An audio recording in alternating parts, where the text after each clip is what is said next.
One slip of paper. That's all it took to change the hierarchy of the Chicago underworld. Imagine holding the life of the city's most dangerous man in the palm of your hand, knowing that saving him means signing your own death warrant. Rachel Vance thought she was just serving drinks to a ghost. She didn't know that by sliding that napkin across the bar, 7 words scrawled in red ink, she wasn't just stopping a murder, she was starting a war. And when the capo doesn't just take the advice, but takes her instead, that's when the real danger begins. Sit back. This isn't a fairy tale. This is the poisoned vow. The air inside Obsidian always smelled of expensive leather, stale secrets and fear masked by cologne. It was the kind of private club where the music thumped deep in your chest, a low rhythmic bass designed to drown out gunshots if the need ever arose. Rachel Vance polished the mahogany surface of the bar until she could see the reflection of her own tired eyes.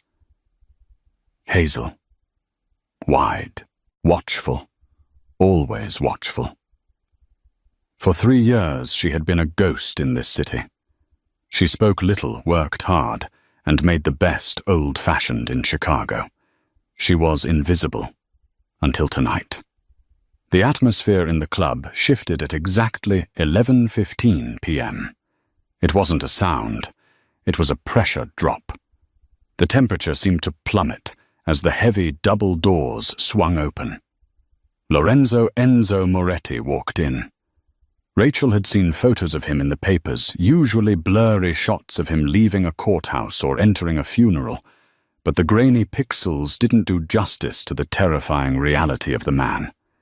He was tall, over 6'3", wearing a suit that cost more than Rachel's entire life savings. His hair was dark, swept back, and his eyes were the color of a stormy sea, cold gray and utterly devoid of mercy. He didn't look like a gangster. He looked like a king who had grown bored of executions. He moved toward the VIP booth in the far corner, the one reserved for the family. Flanking him were 4 men. Rachel recognized the one on his right, Luca, big bald with a scar running through his eyebrow. He was Enzo's shadow, his head of security. Rachel kept her head down, grabbing a bottle of Campari. Don't look, just pour. Negroni, Sbagliato, extra orange peel. A voice grunted. It was Luca. He had approached the bar while Enzo settled into the booth. Coming right up, Rachel said, her voice steady. She had trained herself to suppress the tremors. She prepared the glass, the ice clinking softly. She reached for the vermouth. As she turned her back to grab the Prosecco, she saw it in the reflection of the mirror behind the bar. It happened in a fraction of a second. Luca, the loyal dog, the right-hand man, slipped a hand into his jacket pocket. He pulled out a tiny vial no bigger than a thimble. With a sleight of hand that would have fooled anyone, not hyper-vigilant, he uncorked it and tipped a fine, colorless powder into the glass waiting on the bar rail. The glass meant for Lorenzo Moretti. Rachel froze. Her heart hammered against her ribs like a trapped bird. He's killing him. The bodyguard is killing the boss. If she said nothing, Enzo Moretti would be dead in 10 minutes. The power vacuum would tear Chicago apart. But if she spoke, if she screamed, Luca would put a bullet in her brain before the word poison left her lips. She turned back around her face, a mask of indifference. She poured the Prosecco. The bubbles rose, mixing with the powder, dissolving it instantly. Here you go, she said, sliding the drink toward Luca. Luca nodded, his eyes flat. He picked up the glass and walked back toward the booth, where Enzo sat, checking his phone, completely unaware that his executioner was bringing him a drink. Rachel's mind raced. Walk away, Rachel. You're in witness protection. You are a nobody. If you get involved, they will find you. But she looked at Enzo. She saw the exhaustion in his posture, and beneath that, she saw a man who was surrounded by wolves. She couldn't let it happen. She grabbed a cocktail napkin. She snatched a red pen from her apron. With a shaking hand, she scribbled 7 words. She folded it, small, hiding it under a coaster. She grabbed a glass of water. "Excuse me," she said, stepping out from behind the bar. "Table service." She walked toward the VIP booth. The security guards tensed, but Luca waved her through. "Just water," he muttered, setting the poisoned Negroni down in front of Enzo. Enzo didn't look up. He reached for the drink. His fingers brushed the cold glass. "Water for the table, sir," Rachel said. Her voice was low, sultry, designed to make men look at her face, not her hands. She set the water down, and then she slid the coaster with the folded napkin directly under Enzo's hand, pressing her fingertips against his knuckles for a split second. The contact was electric. Enzo froze. He looked up. For the first time, he saw her. Really saw her. Rachel held his gaze. Her eyes were pleading, terrified. She tapped the napkin once with her index finger, then stepped back. Enzo's eyes narrowed. He was a predator. He sensed shifts in behavior. He didn't lift the drink. Instead, he unfolded the napkin in his lap, shielding it from Luca's view. He read the red scrawl, "Don't drink it. Smile and leave now." Enzo Moretti didn't flinch. His heart rate didn't spike. He slowly refolded the napkin and placed it in his pocket. Then he did exactly what she asked. He smiled. It was a terrifying, shark-like grin that didn't reach his eyes. "You know, Luca," Enzo said, his voice a deep rumble that vibrated through the table. "I'm not feeling the Negroni tonight. I think I need fresh air." He stood up abruptly. Luca blinked, confused. "Boss, you haven't touched it." "I said I want air," Enzo commanded. He turned to leave. Rachel let out a breath she didn't know she was holding. She turned to go back to the bar, to disappear into the kitchen and run out the back door. She had done her good deed. Now she had to vanish before Luca realized what had happened. She took 2 steps. Suddenly, a hand, large, hot, and rough, clamped around her wrist like a manacle. She gasped, spinning around. Enzo Moretti was there. He wasn't leaving alone. He was looking down at her, his grip bruisingly tight. "Where do you think you're going?" He whispered, his voice low enough that only she could hear. I have to work," she stammered. "No," Enzo said, pulling her flush against his chest. The scent of sandalwood and gunpowder overwhelmed her. "You just saved my life, or you just tried to kidnap me. Either way, you're coming with me." "Boss?" Luca stepped forward, his hand drifting toward his gun. "Who is the girl?" Enzo looked at Luca. The smile was gone. "She's my new favorite thing, Luca. Get the car." Enzo dragged her toward the exit. Rachel stumbled, trying to pry his fingers off. "Let me go. You don't understand. I can't be seen with you." "Too late," Enzo growled as he kicked the doors of Obsidian open. "You're in the game now, sweetheart, and nobody leaves the game." The Chicago night air was biting a mix of freezing rain and exhaust fumes. Enzo didn't stop moving. He practically marched Rachel toward the idling black SUV at the curb. "Get in," he ordered, shoving her into the back seat. "Please," Rachel begged, her hands trembling. "I just wanted to help. I don't want money. Just let me go." Enzo ignored her. He climbed in beside her. Luca slid into the driver's seat, and another guard, a man named Dante, took the passenger side. The door slammed shut, sealing them in a soundproof leather cage. "Drive," Enzo said.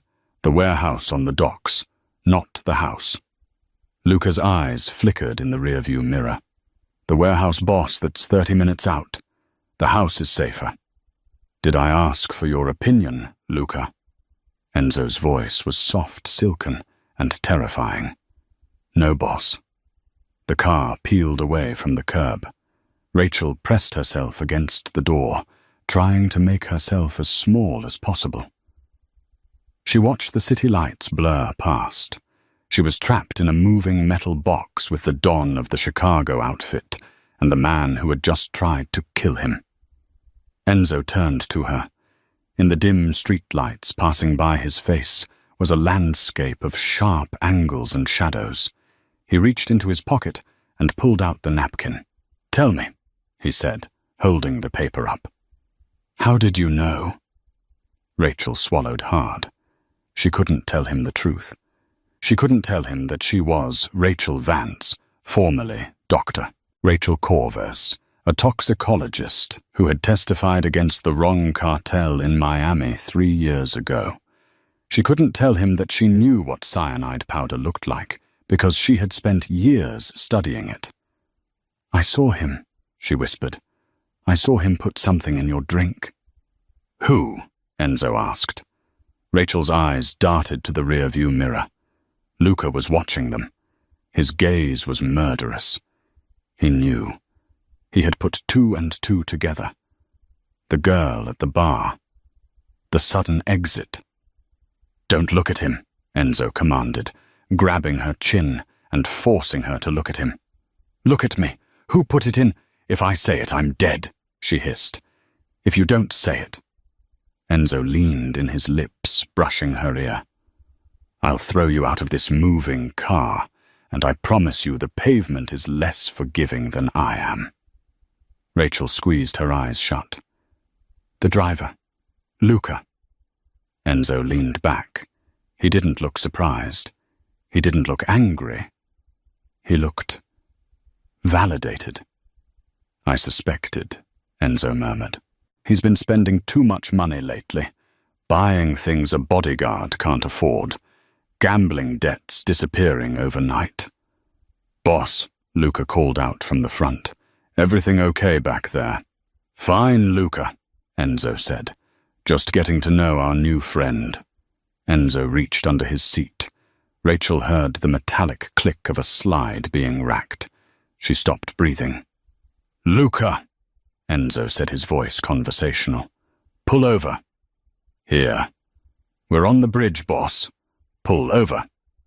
The car swerved slightly, slowing down on the shoulder of the desolate industrial bridge overlooking the Chicago River. The car stopped. "Dante," Enzo said to the passenger. "Get out. Check the tires." Dante, confused, exited the vehicle. "Luca," Enzo said. "Turn around." Luca turned in his seat, a forced smile on his face. "Boss, I don't think." Enzo raised the suppressed pistol and fired twice. Thwip! Thwip! 2 holes appeared in Luca's chest. The bodyguard slumped against the steering wheel dead before he realized the game was up. Rachel screamed, clapping her hands over her mouth. The sound was muffled by the thick glass. Enzo didn't blink. He holstered the gun and looked at her. The violence was so casual, so practiced, it made her blood run cold. "Open the door," Enzo told her. "Are you going to kill me?" Rachel cried, tears streaming down her face. "I saved you, I saved you, and you just—" "I'm not going to kill you," Enzo said, his voice surprisingly gentle. He reached over, unbuckled her seatbelt, and pushed the door open. "Dante, drag this piece of trash out. You drive." Dante, pale and shaking, hauled Luca's body out of the driver's seat and dumped it over the bridge railing. A splash echoed from the dark water below. Enzo climbed into the front seat, then looked back at Rachel. She was shivering, traumatized, curled into a ball. "Get up here," he ordered. "What more? Front seat. Now. I don't like being a chauffeur." Rachel scrambled over the center console, terrified to be left alone in the back, terrified to be near him. She sat in the passenger seat, pulling her knees to her chest. Enzo put the car in gear. He accelerated the tires, screeching. "Who are you?" Enzo asked, his eyes on the road. "And don't tell me you're a bartender. A bartender sees a powder and thinks it's drugs. You saw a powder and knew it was lethal. You knew I had to leave now. You reacted like a soldier, not a civilian." Rachel stayed silent. "I can find out," Enzo warned. "I have people who can dig up the past of a ghost, but it will go easier for you if you tell me." "My name is Rachel," she whispered. "That's all you get?" Enzo glanced at her. The dashboard lights illuminated the fear in her eyes, but also a steel spine of defiance. He liked that. "Rachel." He tested the name. "Well, Rachel, you just saved the life of the capo of the Chicago outfit. By ancient law, that means I owe you a debt. I don't want your debt. I want to go home." "You can't go home," Enzo said, taking a sharp turn toward the outskirts of the city.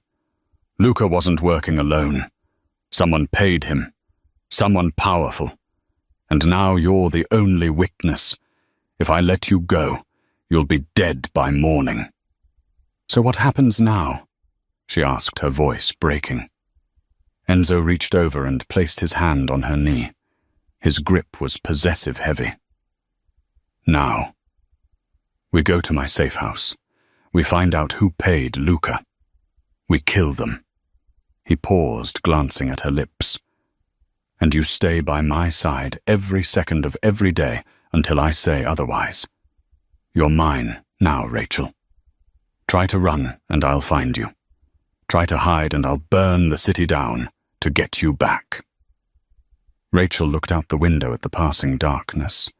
She had spent 3 years running from a cartel only to run straight into the arms of the Mafia. But as she looked at Enzo's profile, the sharp jaw, the lethal focus, she realized something terrifying. She felt safer in this car with a murderer than she had felt in 3 years of freedom. "Where are we going?"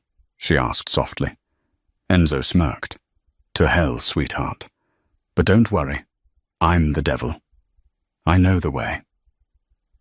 The drive to the safe house was a blur of rain-slicked asphalt and suffocating silence. Enzo didn't speak.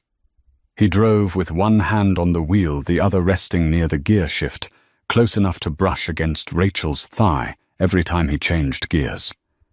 It wasn't accidental. It was a constant territorial reminder: I am here. You are here. There is nowhere else. They left the industrial decay of the city behind, winding up a narrow private road that snaked along the jagged cliffs overlooking Lake Michigan. The safe house wasn't a house. It was a fortress of concrete and glass cantilevered over the dark, churning water below. It looked like a villain's lair from a movie, cold, imposing, and utterly impenetrable. Enzo pulled the SUV into a subterranean garage that smelled of damp earth and raw gasoline. The heavy metal gate rattled shut behind them, sealing out the world. "Out!" Enzo commanded, his voice echoing in the concrete cavern. Rachel's legs felt like lead. She stepped out, the cold air biting through her thin bartender's uniform. She hugged her arms around herself, shivering violently. It wasn't just the cold. It was the adrenaline crash.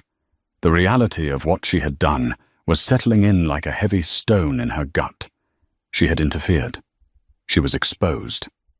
Enzo bypassed the elevator. He took her arm firmly but not painfully and led her up a spiral steel staircase. His grip was an anchor. Without it, She felt she might float away or collapse entirely. They emerged into a sprawling living area. The walls were floor-to-ceiling glass, offering a panoramic view of the storm raging over the lake. Lightning cracked in the distance, illuminating the room in harsh strobe light flashes. A black leather sofa, a grand piano that looked like it had never been played, and a liquor cabinet stocked with bottles that cost more than a car. "Sit," Enzo said, pointing to the sofa. Rachel sat on the edge of the cushion, her spine rigid. "What happens now?" Enzo didn't answer immediately. He walked to the liquor cabinet. He poured 2 fingers of amber liquid into a crystal tumbler. He didn't pour one for her. He took a slow sip, the ice clinking his back to her. "Now," Enzo said, turning around slowly. The storm outside cast his face in shadow, making his eyes gleam like polished steel. "Now we stop playing games. You knew it was aconite." Rachel froze. I didn't say that." "You didn't have to." Enzo walked toward her, his movements predatory, silent on the plush rug. He stopped right in front of her, his knees brushing hers. He loomed over her, a tower of expensive wool and raw violence. The way Luca poured it, the dosage, a white powder that dissolves instantly in Prosecco without clouding. Cyanide smells like almonds. A trained nose would catch it. Arsenic is too slow. But aconite wolfsbane. It causes heart arrhythmia. Mimics a heart attack, clean, untraceable to the untrained eye. He leaned down, placing a hand on the back of the sofa, boxing her in. His face was inches from hers. She could smell the whiskey on his breath, mixed with the metallic scent of rain. "A bartender doesn't know that Rachel," he whispered. "A bartender knows how to mix a margarita. A bartender doesn't spot a microgram assassination attempt from 10 feet away in a dark club." Rachel looked away, her heart hammering against her ribs. "I read a lot. Don't lie to me." His voice dropped an octave, vibrating in her chest. "Lying is an insult to my intelligence, and I have a very short temper for insults." He reached out his fingers, grazing her jawline, tilting her face back to look at him. His touch was hot, rough, sending a jolt of electricity straight to her core.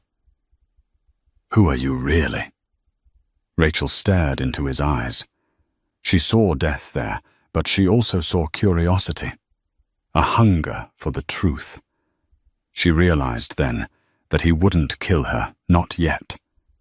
She was a puzzle, and men like Enzo Moretti couldn't resist a puzzle. "My name is Dr. Rachel Corvez," she said, the words tasting like ash.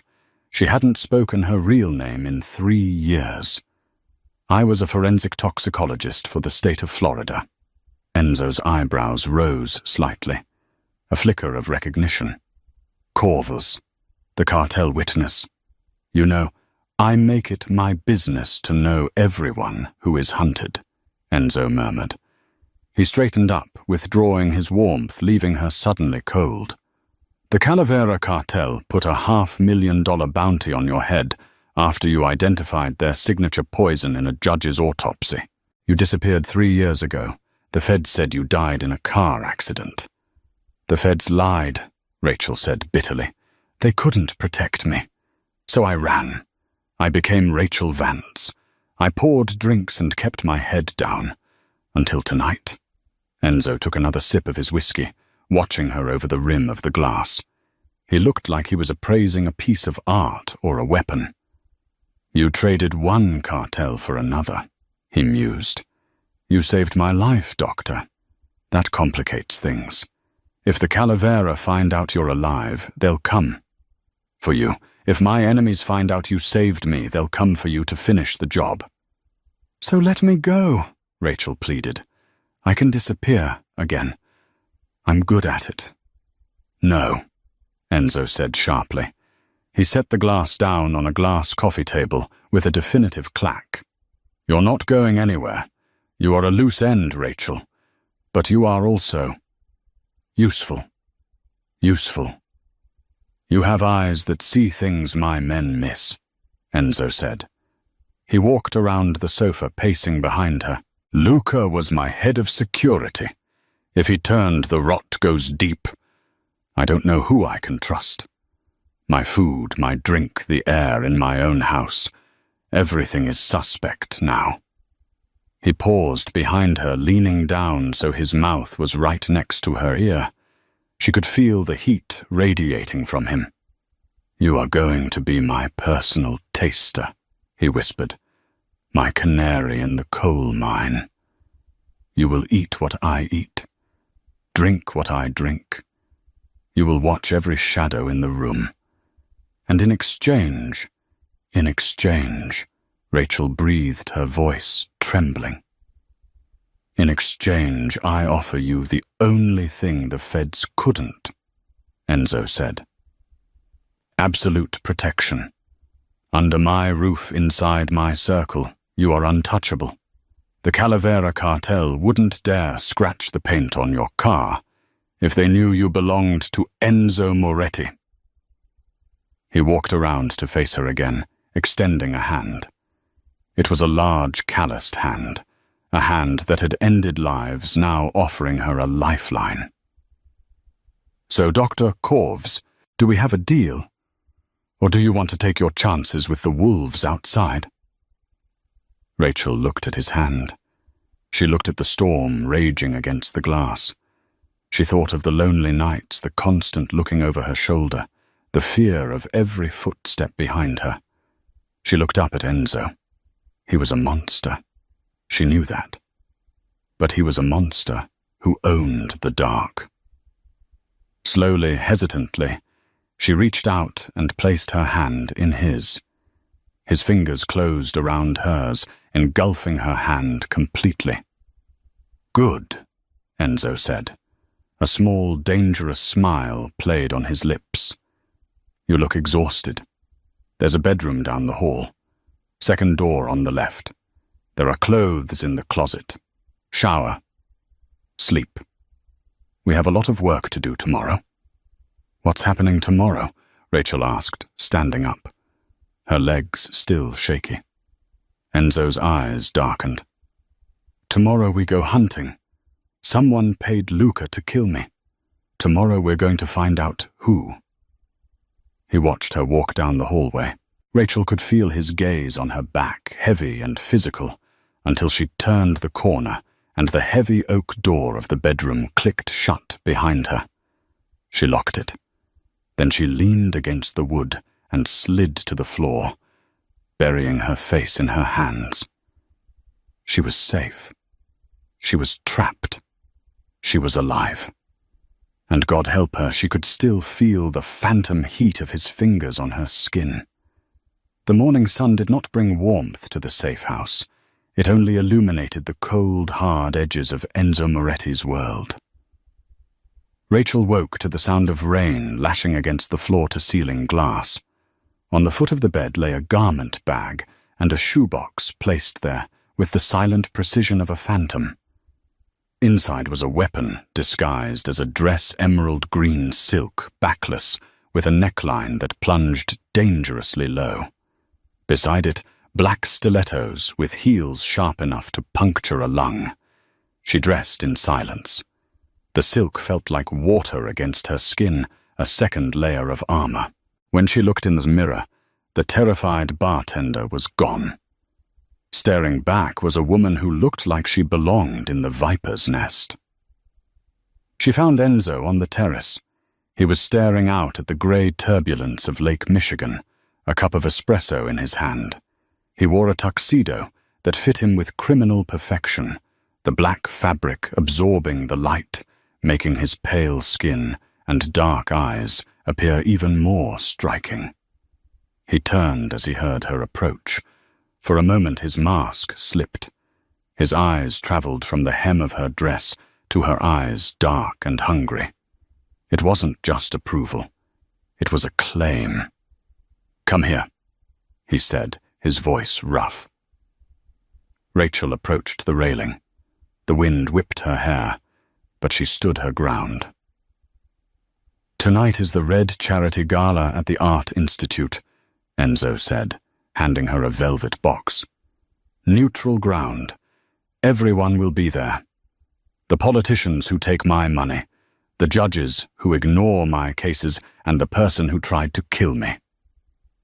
Rachel opened the box. Inside sat a diamond ring, a solitaire so large it looked vulgar, yet cut with such precision it was mesmerizing.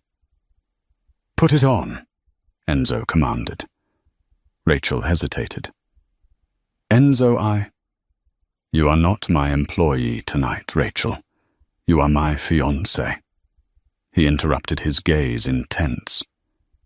It explains why you are at my side. It explains why I will not let anyone within 3 feet of you. And it will make our enemies nervous. They expect a grieving, paranoid man. Instead, I will give them a king celebrating his engagement. Rachel slid the ring onto her finger. It was heavy. It felt like a shackle. And my job? She asked. You are a toxicologist, Dr. Corvez. You see things others miss, Enzo said, stepping closer until his chest brushed against hers. He reached out, tucking a stray lock of hair behind her ear. His fingers lingered on her neck, right over her pulse. Watch their hands. Watch their eyes. Watch the drinks. If you see death coming, you tell me. And if I'm wrong, then we make a scene. Enzo smirked, a cruel, beautiful expression. But you won't be wrong. You want to survive this night as much as I do. The Art Institute of Chicago was transformed into a cathedral of excess. The air inside smelled of expensive perfume, old money and desperation. A string quartet played something hauntingly beautiful in the corner, the melody fighting to be heard over the murmur of Chicago's elite. Enzo's hand was a warm weight on the small of Rachel's back as they walked through the grand entrance. He guided her, not like a date, but like a handler. Every muscle in his body was coiled ready to strike, though his face remained a mask of bored arrogance. Smile, he whispered in her ear, his breath hot. They are all watching. Let them envy us. Rachel forced a smile. She scanned the room, her eyes darting from face to face. She analyzed the crowd, not as people, but as chemical equations. Who was sweating too much? Who had pupils pinned from opiates? Who was holding their glass with a tremor? There, Enzo murmured. The crowd parted. A man approached them, flanked by 2 younger associates, who looked more like linebackers than socialites. It was Salvatore Uncle Sal Moretti. Rachel recognized the power dynamic instantly. Sal was older, his face a road map of deep lines and sun-damaged skin, but he moved with a vitality that belied his age. He walked with a cane, but he didn't lean on it. He carried it like a scepter. Lorenzo, Sal rasped his voice, sounding like gravel crunching under tires. He stopped 3 feet away, his dark reptilian eyes flicking over Enzo before landing heavily on Rachel. We were not expecting you. Rumors said you were under the weather. You know me, Uncle, Enzo said, smoothly pulling Rachel closer to his side. I have a strong constitution, and I had a reason to celebrate. Enzo lifted Rachel's hand, displaying the massive diamond under the chandelier's light. Allow me to introduce Rachel, Enzo announced, his voice carrying to the nearby tables. My future wife. The silence that followed was deafening. Rachel felt the shock wave ripple through the circle of onlookers. Sal's smile didn't waver, but his eyes went flat and dead. A fiancé, Sal said, prolonging the word as if it tasted sour. "You work fast, nephew. I didn't know you had a heart to give." "Rachel found it," Enzo said, looking down at her with a fabricated tenderness that made her knees weak. For a second, she forgot it was a lie. "She saved me in more ways than one." Sal stepped forward. He reached for Rachel's free hand. "Charmed, my dear. Welcome to the family." Rachel let him take her hand. His skin was dry like parchment. He raised her hand to his lips for a kiss, a traditional old-world gesture. As he bent his head, Rachel's training kicked in. She didn't look at his face. She looked at his hands. On his right pinky finger, Sal wore a large, antique gold ring. To a layman, it was just gaudy jewelry. But Rachel saw the mechanism. The bezel of the ring was raised slightly too high. There was a tiny, almost invisible discoloration on the side of the setting, a hinge. A poisoner's ring. It was a relic from the Renaissance, designed to hold a small reservoir of powder or liquid. A flick of the thumb would open the catch, allowing the wearer to sprinkle death into a drink while passing it, or in more intimate settings, release a contact poison. Her breath hitched. She pulled her hand back, perhaps a fraction too sharply. Sal straightened, his eyes narrowing. He had felt her flinch. "Is something wrong, my dear?" Sal asked softly. "No." Rachel lied, her heart hammering against her ribs like a trapped bird. "Just overwhelmed by your kindness." "Kindness is a rare currency in our world," Sal said. He turned to a passing waiter. "Champagne for the happy couple. I want to propose a toast." The waiter presented a tray. Sal reached out. His hand hovered over the flutes. Rachel watched his thumb. It moved, a micro-movement. Click. It was silent, but she saw the tiny hinge on his ring shift. A microscopic amount of dust, invisible in the dim amber light, drifted down into the two glasses nearest to him. Sal picked up those two glasses. He turned to Enzo and Rachel, a benevolent smile on his face. "Here," Sal said, extending the poisoned chalices. "To long life." Time seemed to slow down. Enzo reached for the glass. "No." Rachel didn't think. She reacted. She slapped the glass out of Sal's hand. Crystal shattered against the marble floor. The sound was as loud as a gunshot in the hushed hall. Champagne foamed over the polished stone. The room gasped. "She's hysterical!" Sal shouted immediately, playing the part of the offended elder. "Lorenzo, control your woman!"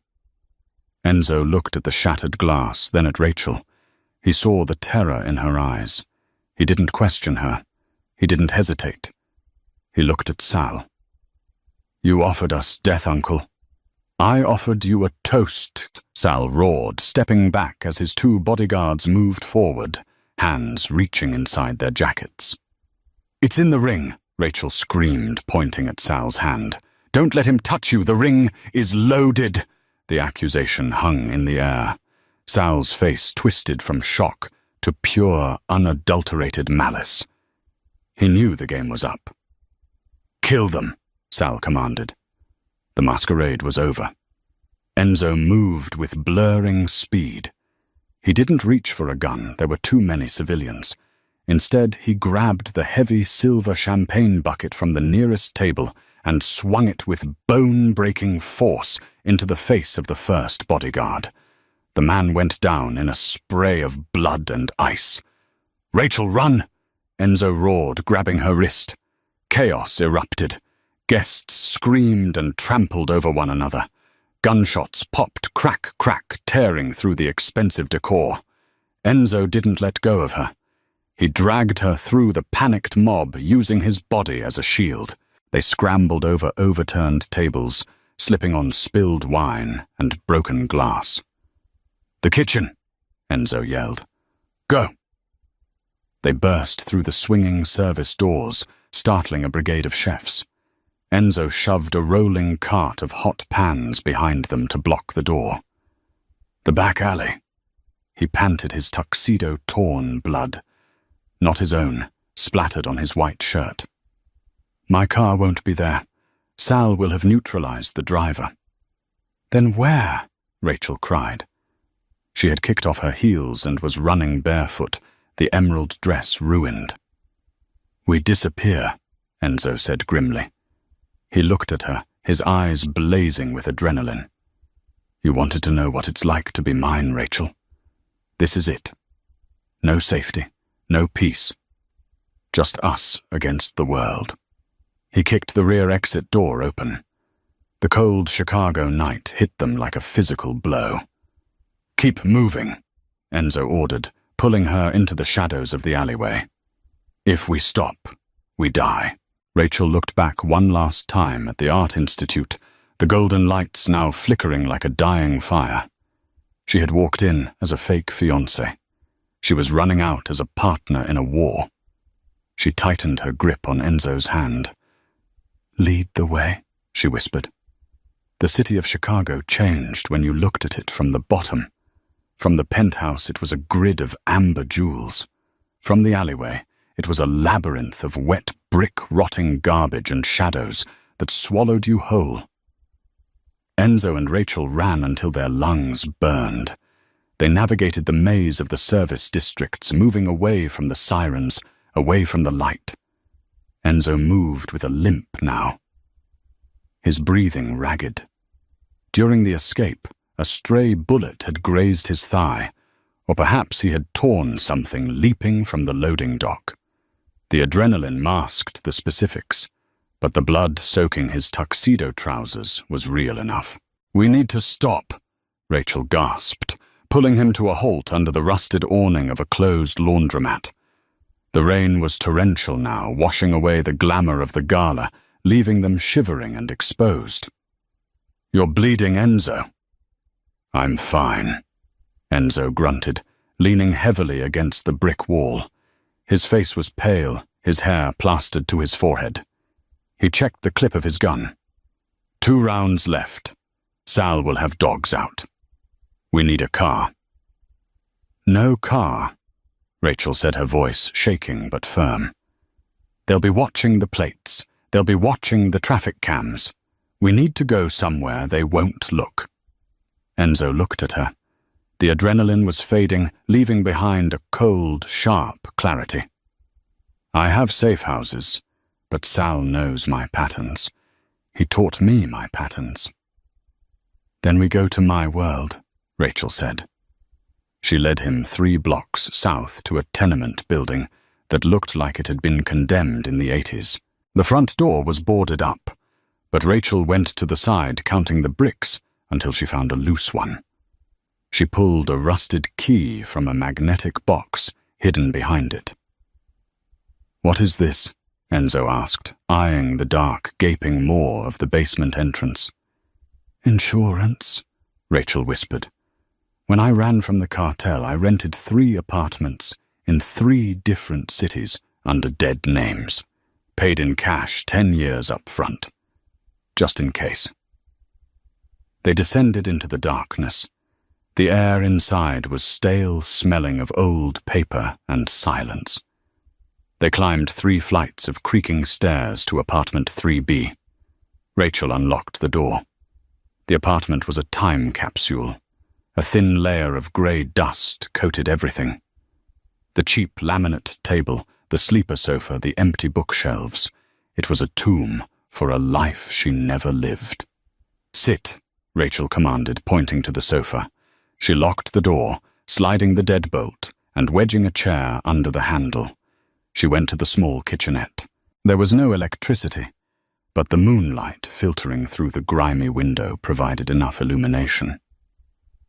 She opened a cabinet and pulled out a heavy plastic box, a first aid kit. Not a standard drugstore kit, but a trauma kit she had assembled herself. surgical spirits, sutures, adrenaline, sterile gauze. She returned to Ian. He had taken off his jacket and unbuttoned his ruined shirt. He sat with his head back, eyes closed, his chest rising and falling in a slow, pained rhythm. The tattoos on his chest, black ink scars of wolves and thorns, seemed to move with his breath. Rachel knelt between his legs. The intimacy of the position was immediate and overwhelming. "I need to cut the pants," she said softly. Enzo opened his eyes. They were dark pools stripping her bare. These were Italian bespoke. "Now they're kindling," she replied. She used medical shears to cut the fabric away from his thigh. The wound was ugly, a deep gash where a bullet had ploughed a furrow through the muscle, but it hadn't hit the artery. "It needs stitches." She assessed her voice clinical, though her hands trembled slightly as she touched his skin. "I don't have anesthesia." "I don't need it," Enzo murmured. He watched her. He didn't look at the wound. He looked at her face. "You have steady hands, Dottoressa." "Don't call me that," she said, pouring alcohol over the wound. Enzo hissed through his teeth, his hands gripping the edge of the sofa until his knuckles turned white. His body went rigid cords of muscle standing out in his neck. But he didn't pull away. Rachel threaded the needle. "Talk to me," she said. "Distract yourself." "Sal." Enzo gritted out his voice, strained as the needle pierced his skin. "He's been planning this for months, maybe years. The poisoner's ring, that's old school, Sicilian style. He thinks I'm too modern, too soft." "You're not soft," Rachel said, tying off the first stitch. She wiped a bead of sweat from his brow with her thumb. "I let him get close," Enzo countered bitterly. "I let him breathe the same air as you." Rachel paused. She looked up at him. The room was silent save for the rain drumming against the window and the ragged sound of their breathing. "Why did you trust me?" she asked. "In the club. I could have been lying. I could have been working for him." Enzo leaned forward. The pain seemed forgotten. He reached out his hand, cupping her cheek. His thumb traced the line of her jaw. "Because," he whispered, "I saw your eyes when you looked at the poison. You were terrified, Rachel. But not for yourself. You were terrified for me. Nobody has ever been afraid for me. They are only afraid of me." The confession hung in the air, heavy and fragile. Rachel leaned into his touch. It was instinctive. She had been alone for 3 years, a ghost in her own life. Now, in this dusty, broken apartment with a man who dealt in death, she felt violently alive. "I'm not afraid of you," she whispered. "You should be," Enzo said.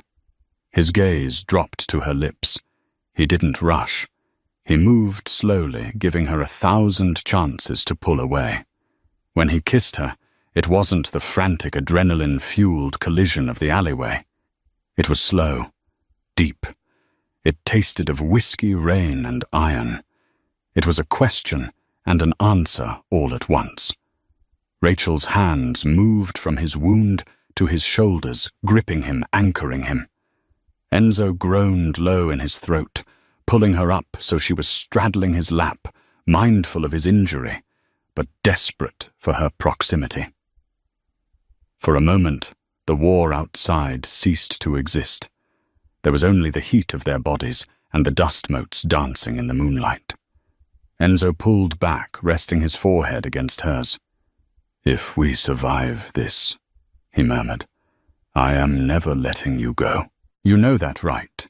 There is no witness protection program that can hide you from me." "I know," Rachel said. She traced the scar on his eyebrow. "But we have to survive first." She climbed off his lap, the loss of contact making her shiver. She finished bandaging his leg with professional efficiency. "Rest," she ordered. "I'll take the first watch." Enzo lay back, watching her as she moved a chair to the window. He checked his gun one last time, placing it on his chest. "Rachel," he said. "Yes.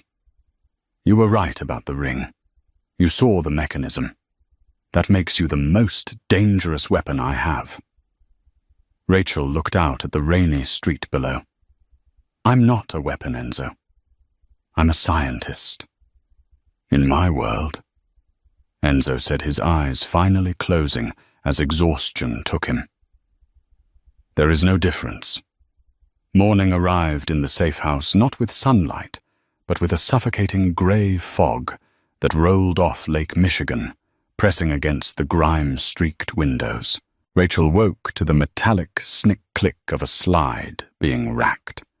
Enzo was sitting on the edge of the dusty sleeper sofa, his injured leg extended stiffly.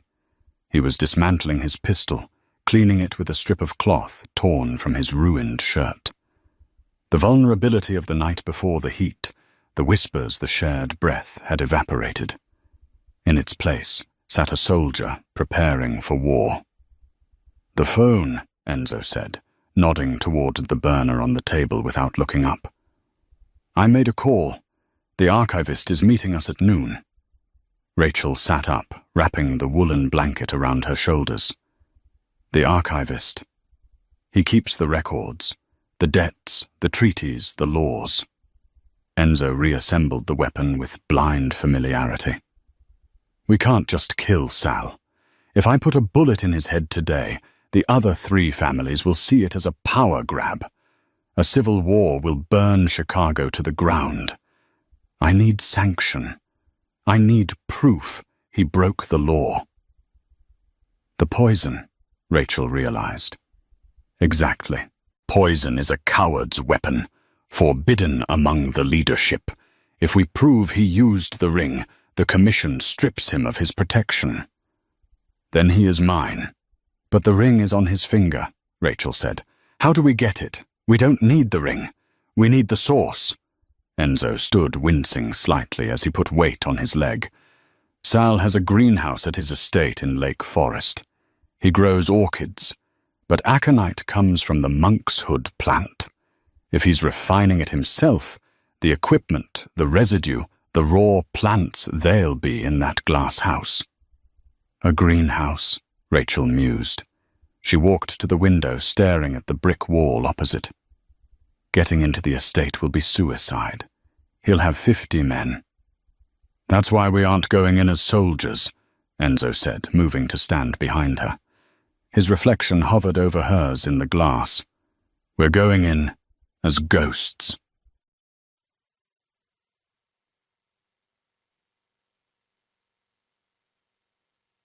The meeting took place in the skeletal remains of a rail yard on the south side. The archivist was a small, unassuming man who looked more like a librarian than a criminal fixture. He handed Enzo a tube of blueprints and a heavy duffel bag. "Sal has become unstable," the archivist said, his voice dry as rust. "Bad for business. Here are the schematics. Shift changes. A jammer for the gate frequency. But once you are inside, Lorenzo, you are on your own." Enzo unrolled the blueprints on the floor of a rusted train car. Rain drummed rhythmically against the metal roof. "Here," Enzo pointed. "The service entrance. There's a medical delivery every Tuesday at 2 p.m. Sal has a heart condition. He gets oxygen tanks and cryotherapy supplies." Rachel looked at the map, then at Enzo. A dangerous idea formed in her mind, reckless, terrifying, and perfect. "We don't need to sneak past the delivery," she said softly. "We need to be the delivery." Enzo looked at her. "Hijack the van." "I'll drive," Rachel said, her voice steady. "I can talk my way past a guard." "You can't. You're too recognizable, and you're injured." "And where do I go?" "In the back," she said, "inside a crate." Enzo stared at her. He saw the transformation. The terrified woman from the bar was gone. In her place was a partner who strategized like a capo.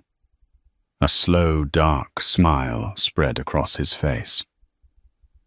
"The Trojan horse," he murmured. He kissed her forehead, a seal of approval and a silent prayer. "Let's go steal a van." 2 hours later, a white medical transport van rumbled down the long, winding driveway of the Moretti estate. The rain had turned the grounds into a muddy quagmire. Rachel sat in the driver's seat, wearing a stolen blue windbreaker and a cap pulled low. Her heart hammered against her ribs like a trapped bird, but her hands on the wheel were rock steady. She pulled up to the iron gate. A guard with an assault rifle stepped out of the booth, his face obscured by a rain poncho. "Delivery," Rachel called out, holding up a clipboard through the open window. "Oxygen and nitrogen refill for Mr. Moretti." The guard frowned. He didn't take the clipboard. He walked to the front of the van, peering at her. "You're not Steve." "Steve's out with the flu." Rachel lied effortlessly. "I'm covering his route. Look, buddy, do you want to sign this, or do you want to explain to the Don why he can't breathe tonight?" The guard hesitated. The authority in her voice made him pause. "Open the back." Rachel's stomach dropped. It sealed medical equipment. "Open the back." Rachel killed the engine. She stepped out into the rain, walking to the rear doors. She prayed Enzo was ready. She prayed the guard wouldn't look too closely at the wooden crate marked "Fragile." She threw the doors open. The van was filled with silver canisters and 2 large crates. The guard climbed in his boots, muddying the floor. He tapped the crate where Enzo lay, curled a suppressed pistol against his chest. "What's in here?" The guard asked, his hand reaching for the latch. "Liquid nitrogen," Rachel said sharply. "For the cryo chamber. Go ahead, open it. But if it depressurizes and burns your face off, don't sue me." The guard froze. He looked at the crate, then at Rachel's bored, annoyed expression. The threat of an invisible chemical burn was more frightening than a gun. He grunted and jumped down. "Fine. Go on through. Service entrance is round the back." "Thanks," Rachel said, slamming the doors shut. She climbed back into the driver's seat, her legs trembling so hard she could barely work the clutch.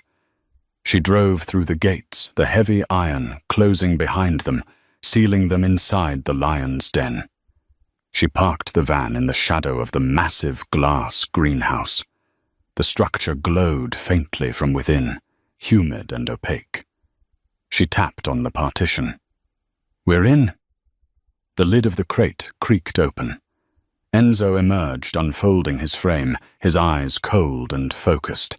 He checked his weapon. "Stay in the van," he whispered. "No," Rachel said, grabbing her kit swab's vials a camera. "I need the sample. You watch my back. I get the poison." Enzo looked at her for a split second, then nodded. "Together." They stepped out into the rain, moving toward the glass walls, where the orchids and the death bloomed. The greenhouse smelled of wet earth, rotting sweetness, and death. Condensation dripped from the glass ceiling like sweat. Rachel moved through the jungle of orchids, her breath shallow. "There," she whispered, pointing to a workbench hidden behind a wall of ferns. It was undeniable. A mortar and pestle stained purple. A drying rack filled with Aconitum napellus monk's hood, and a row of small glass vials filled with a clear, viscous liquid. "Proof," Enzo said, his voice grim. He raised his camera to take the photo. Click. Suddenly, floodlights blinded them. The hum of the ventilation system died, replaced by the ominous rack of assault rifles. "I expected better, Lorenzo." Sal's voice echoed from the shadows. The old man stepped out, flanked by 6 armed guards. He leaned on his cane, looking disappointed. A delivery van. It's so plebeian. Enzo stepped in front of Rachel, shielding her. It got us in. And now it will carry you out in bags, Sal sneered. Kill them. Make it messy. The guards raised their weapons. Wait! Rachel screamed. She didn't reach for a weapon. She reached for the workbench. She grabbed a large beaker sitting on a hot plate, a bubbling, concentrated reduction of the toxin.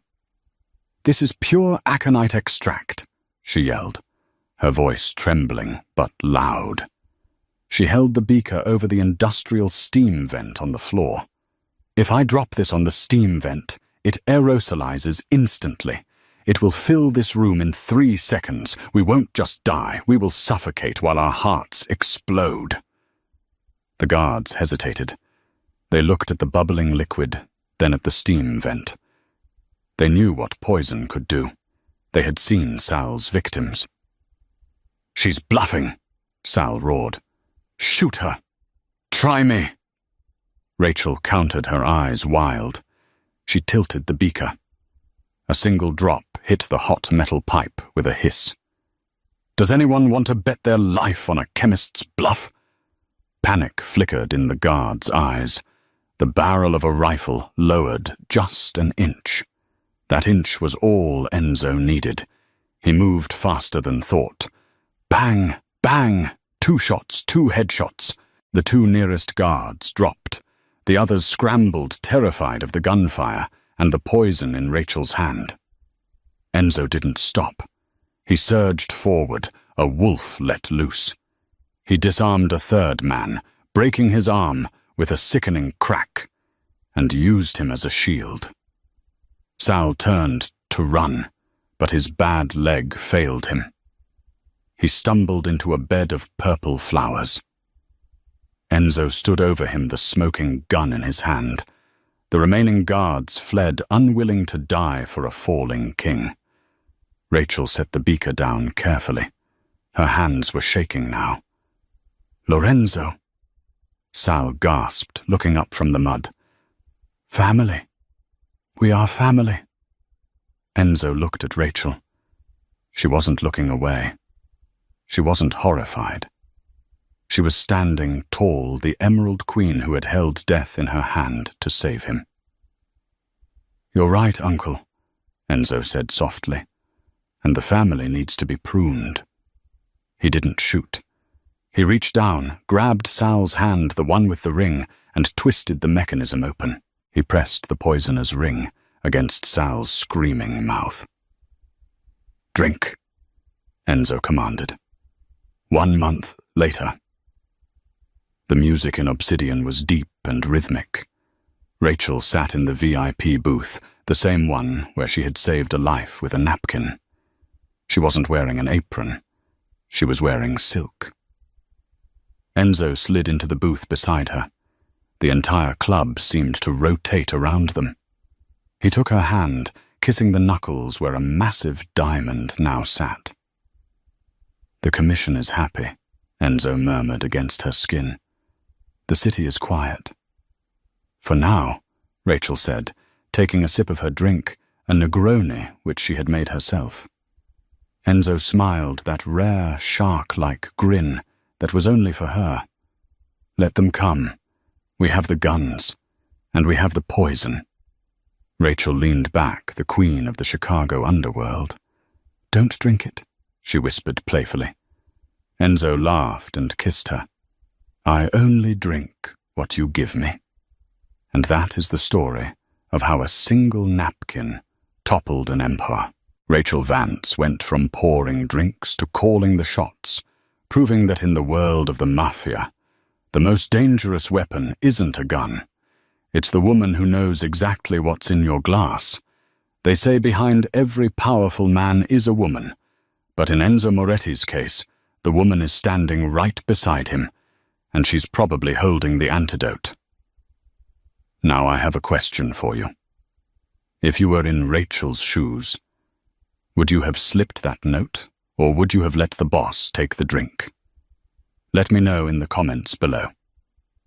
I read every single one. If you enjoyed this twisty dark romance, please smash that like button. It helps the channel so much. And if you want more stories about dangerous men and the women who bring them to their knees, hit subscribe and ring that notification bell so you never miss a chapter. Thanks for watching, and remember, check your drink. See you in the next story.